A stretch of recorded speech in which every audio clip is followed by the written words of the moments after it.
Voilà, I am a Vizo woman. C'est le sac, comment on appelle ça? Bonjour Diana Paola. C'est des objets... ça a un nom, mais bon, ça m'échappe. En tous les cas, voilà, ce sont les sacs fabriqués par la Viso France. Merci de nous en avoir apporté un exemplaire. Diana Paola, depuis quand êtes-vous présidente de la Viso? C'est assez récent, c'est pour ça que je pose la question. J'ai été élue il y a 18 mois, mais adhérente de la Viso depuis 17 ans, Lise. Oui. Et je crois avant, votre maman aussi. Oh, je suis que la 4e génération parce que j'espère que tout le travail que les Viséennes font aujourd'hui permettront aux générations suivantes, dont ma fille, d'être Viséennes engagées et militantes sur ce beau parcours. Quand on est à la Viso, c'est de génération en génération, comme on dit en hébreu, midor ledor, d'une génération à l'autre. Alors, la Viso a 100 ans. C'est vertigineux. C'est surtout une grande responsabilité d'être là pour célébrer ce centenaire, sachant que ça a été créé par des femmes anglaises et Rebecca Sif. Et d'ailleurs, Golda Meir disait souvent que Rebecca Sif était non seulement une pionnière, mais une visionnaire pleine de courage et d'engagement. Et puis aujourd'hui, c'est 250 000 femmes dans le monde et 6 000 sympathisantes en France, ce qui regroupe beaucoup de femmes engagées, sionistes, réparties dans différentes villes. Et je salue d'ailleurs l'engagement de toutes les responsables de sections et de régions de notre beau réseau Viso qui est absolument incroyable. Des femmes de manière intergénérationnelle, de 27 ans à 90 ans. Et c'est aussi ça la richesse de la Viso. Une fois qu'on y est, on lâche plus. C'est ça, c'est une histoire de cœur. Au-delà de nos activités d'ailleurs extra-associatives et bénévoles, c'est, je dirais, ça donne du sens de pouvoir contribuer à permettre à des gens, des enfants, des familles, des femmes, dans la difficulté, dans la pauvreté, d'accompagner tout ça en Israël, puisque la Viso est le premier partenaire social privé et regroupe 800 institutions. Donc, célébrer ces 100 ans de la Viso au monde et des 800 institutions qui existent en Israël, c'est un sacré challenge quand même à renouveler. Et un challenge que vous relevez avec beaucoup de brio. Création de l'État d'Israël 1948. Où en était la Viso à ce moment-là? La Viso avait déjà bien avancé. Elle avait commencé à permettre aux femmes qui n'avaient pas les moyens d'allaiter leurs enfants. C'était vraiment une des premières missions d'accompagner dans la pauvreté ces femmes qui n'avaient pas les moyens d'élever leurs enfants. C'était un rôle d'éducation, de santé et purement social.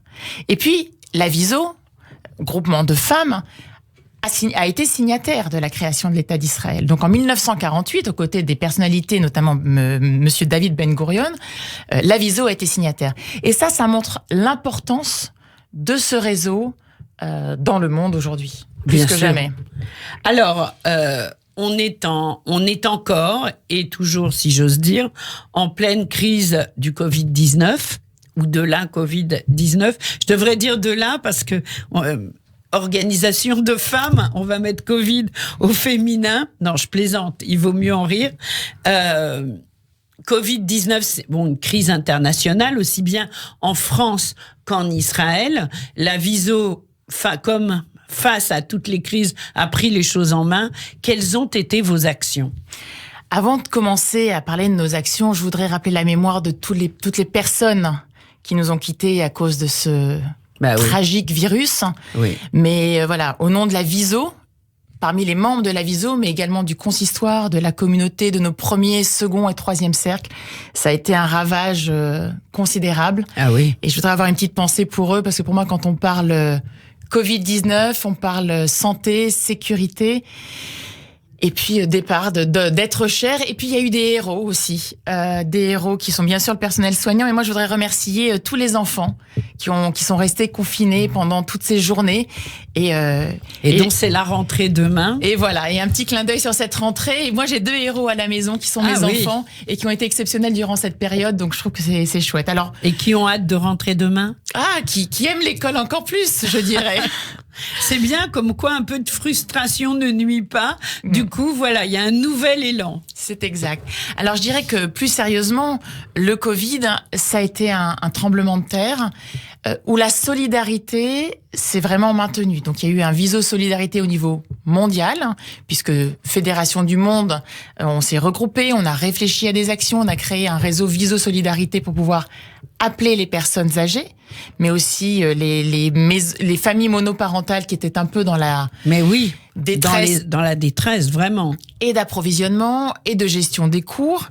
Et puis, il y a 2 points qui ont été importants, qui sont les violences conjugales, qui ont été très importantes. Dont on a beaucoup parlé d'ailleurs dans les réseaux nationaux.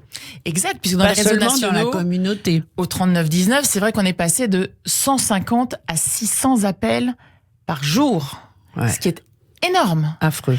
Et on se rend compte que, je ne vais pas revenir sur les statistiques, c'est pas l'objet aujourd'hui, mais c'est quand même considérable. Oui. Et puis, il y a également l'éducation, puisque le personnel soignant en Israël devait être sur le pont, et la Viso, comme toujours visionnaire et avant-gardiste, a monté des crèches, notamment à l'hôpital Hadassah, pour pouvoir accueillir les enfants du personnel soignant. Mais oui, bien sûr. Et là, la solidarité de nos Viséennes et Viséens de France, on a fait une campagne de levée de dons de 18 € pour accompagner un enfant un jour. Et on a pu, grâce à vous, chers auditeurs, en tout cas de Judaïque FM. Et auditrices. Et auditrices, vous avez raison, chère Lise, de rectifier ce lapsus. Accompagner 2333 enfants. Donc, grâce à vous, on a sauvé des vies. Parce que le personnel soignant serein nous permet d'avancer en ce sens. Et puis, il y a eu d'autres événements plus festifs, parce que je suis quelqu'un d'enthousiaste et positif. Oui, j'adore. Ça se ressent, ça vibre. Même derrière le micro, Lise. Oui, ça vibre. C'est le bonheur qu'on a souhaité mettre à l'écran. Le bonheur et le bien-être. On a créé des sessions de sophrologie par une sophrologue Fabienne purement bénévole. Et puis, on a eu la chance... par visioconférence, exactement, par Zoom, etc. Donc, pendant tout le confinement. Pendant tout le confinement, c'était tous les dimanches, un moment de quiétude et de bonheur où hommes et femmes étaient conviés. Nous étions jusqu'à 100 participants. Ah oui. Ce qui était un joli clin d'œil aux 100 ans de la Viso. Et puis, Amanda Stiers, qui nous a parlé avec Gila Clara Kessous du bonheur. Et ça, c'est frais, c'est bon et c'est agréable. Elles viennent de sortir un livre, d'ailleurs. Magnifique. Oui. Effectivement. Donc, en effet, beaucoup d'initiatives, à la fois dans le concret et dans une forme de spirituel, avec ce que vous nous avez expliqué. Et puis un peu de lecture avec Un jour un livre. On recevait tous les 15 jours un auteur, et notamment vous en parliez en préambule. On a eu Gilles Rosier, enfin des auteurs qui nous ont fait rêver. Et puis ouvert vers d'autres perspectives, changer de sujet aussi, avoir une culture et une envie de s'évader au-delà de l'actualité sanitaire compliquée qui nous traversait. Voilà. La Covid continue, malheureusement. Est-ce que c'est le genre d'activité dans lesquelles vous allez aller plus loin, que vous allez continuer ? Écoutez, j'ai un claim, un mantra qui est « Dream big ». Donc, j'ai tendance à toujours rêver beaucoup. Oui. Mais quand je rêve, j'aime que ce soit concret. On souhaite à la Viso ouvrir les portes avec beaucoup de prudence. Et pour cela, on maintient notre événement qui est Viso Golf le 8 septembre prochain. Ah, vous le maintenez, masqué et tout. Masqué. Alors, sur les parcours de golf, c'est suffisamment adéquat puisqu'il y a on respecte totalement les mesures sanitaires. Donc, le 8 septembre au golf de Fourqueux, où c'est encore possible de s'inscrire. Il y aura une remise des prix, toujours dans la sécurité. Avec les sacs. I'm a Viso woman. Voilà. Et un petit clin d'œil d'ailleurs, I am a Viso woman. Si on enlève le woo, ça fait I am a Viso man. Donc la compétition de golf est totalement mixte, bien sûr. Et ensuite, on maintient le 13 septembre 2 événements à Bordeaux et Marseille. Et puis le 20 novembre, qui est la Journée internationale des droits de l'enfant, on fait un grand Shabbat. J'espère qu'il sera maintenu à Paris et également dans les villes de province sur le thème l'enfant et le bonheur. Mais alors justement, vous n'avez pas peur que ça tourne, que ça vire cluster ? Je pense que la peur, je la laisse aux autres. Si on doit l'avoir, on prendra les dispositions nécessaires. Après, on a moyen de faire des choses en petit comité, avec beaucoup de sympathie et beaucoup de prudence. Et puis, c'est du volontariat. Ceux qui veulent venir connaîtront les mesures qu'on mettra en place en toute sécurité. Mais je trouve que c'est aussi important. C'est important de le dire. C'est-à-dire, il y aura des mesures en toute sécurité.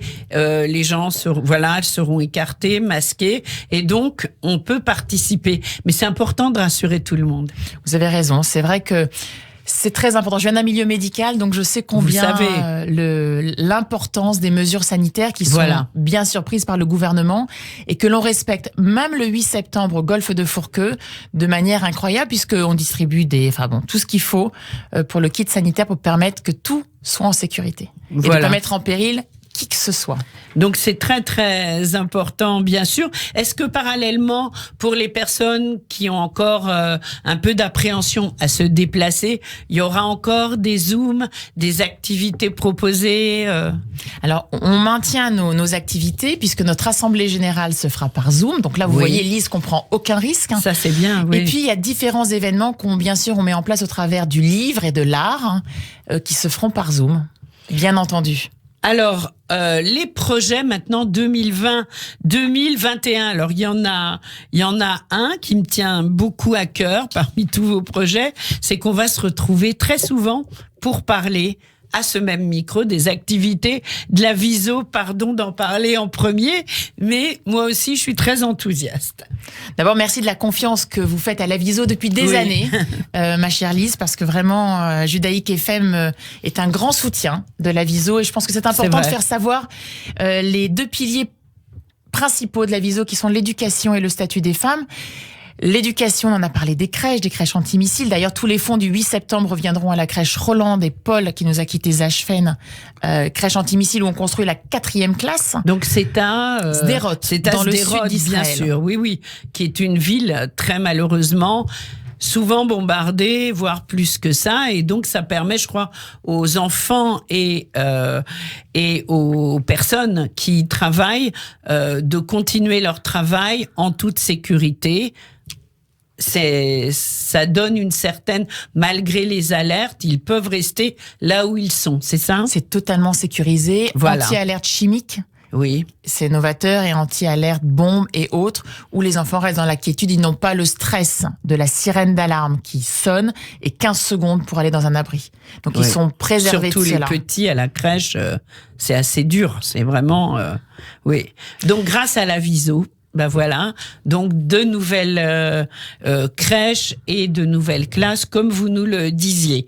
Donc ça, c'est en fait pour l'éducation. C'est pour l'éducation. Et puis, moi, je dis toujours que je suis Viso France. C'est important de servir aussi la République française dans l'ouverture.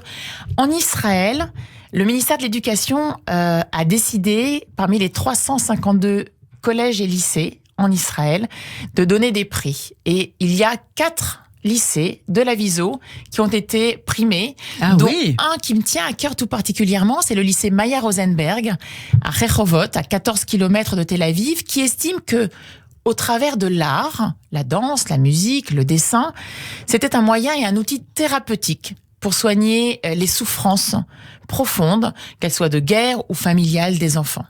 Et je trouvais ça intéressant de faire un parallèle entre les 5 ans qu'on va fêter en novembre du Bataclan et Fernando Béraud, qui est un psychothérapeute, art-thérapeute, a sorti un livre pour les enfants du quartier du Bataclan. Ah oui. Et on s'est mis en concertation parce que je pense qu'il faut aussi expliquer de part et d'autre que les problèmes de société, la société civile attaquée est un vrai sujet de société aujourd'hui, grave, très grave. Très grave. Et que au-delà de la religion, au-delà de l'appartenance religieuse, il y a un phénomène de société qu'il faut préserver.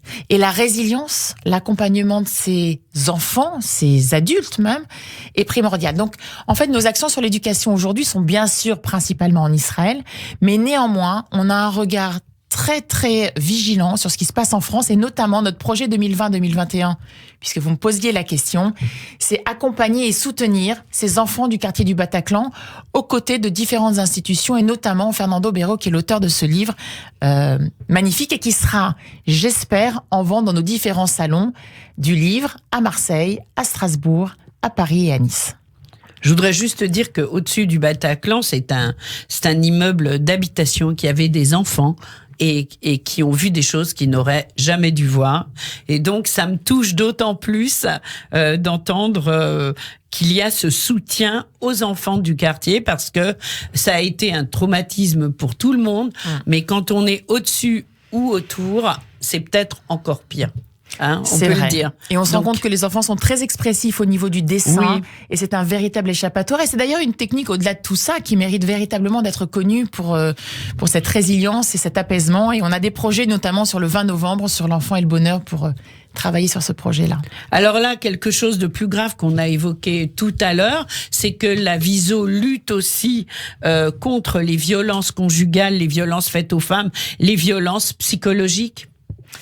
C'est un sujet qui est mondial. Il se trouve que, en concertation avec nos différents homologues du monde, on se rend compte que malheureusement, dans la communauté, mais pas que, les violences psychologiques, physiques et morales sont considérables. Alors, j'oublie pas les 2% d'hommes qui sont touchés aussi par ça. Oui, c'est vrai. Parce que j'ai beau être la Viso, je pense aussi aux 2%, parce qu'il y a des hommes qui sont dans cette souffrance, et ils sont bien sûr inclus. Néanmoins, les chiffres sont alarmants. Et pas que dans les milieux religieux.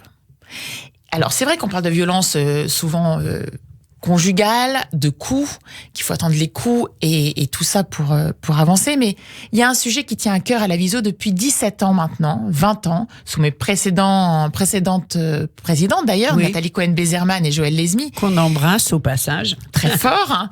Toutes les deux et leurs équipes, leurs vice-présidentes, qui militaient sur le GET, qui est le divorce religieux, et qui, pour moi, au nom de la Viso... Alors, on va expliquer ce GET que certains hommes refusent à leurs femmes. C'est-à-dire que, selon la religion juive, je l'explique pour les auditrices et les auditeurs qui l'ignoreraient, c'est l'homme qui donne le GET, c'est-à-dire le divorce à sa femme. Et il y a des hommes qui le refusent, ce qui empêche la femme d'avoir d'autres enfants, de se remarier, etc. On va pas faire une émission là-dessus, mais c'est juste pour expliquer, si vous en êtes d'accord. C'est important de faire le contexte, en effet. Et ça, c'est des premières violences psychologiques. Et bien sûr, la Viso est apolitique et areligieux. Mais ce sujet, et mes prédécesseurs avaient totalement raison, est un sujet de société. Dès lors qu'il peut y avoir un éloignement de son appartenance, des problèmes intergénérationnels, bien sûr, ça touche véritablement notre société. Je crois que vous êtes proche de Noah, osez le dire. On est avec la coopération fondateur. Oui. La Viso est fondateur, effectivement, de Noah, osez le dire. Voilà, qui est la ligne d'écoute pour la communauté qu'on vous engage à appeler en cas de problème. Et qui sont très bien équipés de psychologues et qui réorientent de manière totalement anonyme sur les personnes en fonction de la problématique particulièrement. Et à ce titre, d'ailleurs, au sein de nos commissions de travail, parce que c'est comme ça qu'on fonctionne notamment sur les violences conjugales, on a une équipe d'hommes et de femmes, et on a un avocat bénévole pénaliste qui nous a accompagnés durant toute la période du confinement, mais avant, également sur les projets de loi qu'on pourrait faire avancer au niveau du GET, au niveau du consistoire, mais aussi au niveau juridique et de l'État français. Alors en Israël, à la Knesset, la Viso... La Viso toujours visionnaire, toujours une longueur d'avance, et puis en se mobilisant aujourd'hui, elle a préparé un projet de loi. Merci de suivre l'actualité comme ça, Lise, de la Viso, pour l'égalité salariale entre les hommes et les femmes. C'est vrai qu'en France, on connaît bien ce sujet, malheureusement. Alors, certains disent que je suis féministe. Je dirais oui, mais... c'est important. Oui, mais sur des vrais sujets. Après, je pense que l'homme doit rester dans sa configuration d'homme, et la femme doit garder aussi sa féminité. Mais au niveau salarial, au niveau des droits, humains... Des droits humains, bien sûr. Je pense qu'il ne doit pas y avoir de discrimination quelconque, et qu'on doit être vraiment dans la parité. La Knesset en fait, je m'excuse, vous êtes proche d'un slogan qui en son temps avait été très partagé, c'est un travail égal, salaire égal. Complètement. Voilà. Complètement. 100%. Oui, en fait, c'est de cela dont il est question. Vous disiez sur la Knesset que la Viso a préparé un projet de loi à la Knesset et qui a été voté il y a 15 jours sur la parité et l'égalité salariale entre les hommes et les femmes. Donc c'est un joli challenge parce que la Viso était vraiment sur le social et aujourd'hui c'est vraiment un sujet de société. Eh bien, Diana, Paola, moi j'ai très hâte de vous retrouver en studio. On va se quitter en musique israélienne, bien sûr. Viso oblige. J'espère que vous aimez Shlomi Shabbat. Bien sûr. L'école Echad pour chacun, pour tout le monde. Et la Viso, c'est pour chacun, pour tout le monde. Et je remontre ce très joli sac qu'on peut se procurer. Et je fais un appel à candidature d'ailleurs. Si certaines veulent s'engager bénévolement 1 heure, 1 semaine ou bien plus, soyez les bienvenus sur secrétariat@viso.fr, wizo.fr. On sera très heureuse de vous accueillir. Eh bien, on y sera. Merci d'avoir été avec nous. Merci, et Lise, très prochainement sur Judaïque FM. Au revoir, merci. Merci, Lise. Judaïque FM.